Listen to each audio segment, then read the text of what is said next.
Reparti Special Renea, FNSH, Policia Rrugore, Antiterrori dhe shërbimet sekrete izraelite do të angazhohen për mbarvajtjen e ndeshjes mes Shqipërisë dhe Izraelit në Elbasan. Prej ditës së njëjtë, policia ka marrë masa ekstreme për të garantuar sigurinë e ekipit izraelit, sidomos pas informacioneve se grupet e ISIS do të sulmonin në kohën që do të zhvillojë ndeshja. Policia ka angazhuar më shumë se 2000 efektiv vetëm në Elbasan, ndërkohë që Garda e Republikës ruan hotelin ku po qëndron ekipi izraelit. Sipas policisë së shtetit, do të bëhet kontrolli fizik i të gjithë tifozëve përpara se të hyjnë në stadium.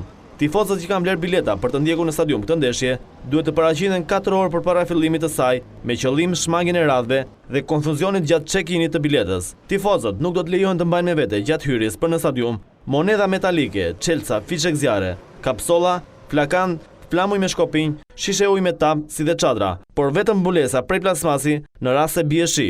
Nuk do të lejohen të futen në stadium banderola me parulla raciste dhe politike. Të gjitha parkimet përreth stadiumit, si dhe anës rrugës kryesore në qytetin e Elbasanit, do të boshatisen. Gjithashtu do të mbyllen të gjitha lokalet përreth stadiumit 8 orë përpara fillimit të aktivitetit. Ndërkohë, përfaqësuesi i Federatës Shqiptare të Futbollit, Tritan Kokona, u shpreh se nuk ka masa të shtuara nga policia, por vetëm kontrolle rutinë. Ai tha se po bëhet konvertimi i të gjitha biletave.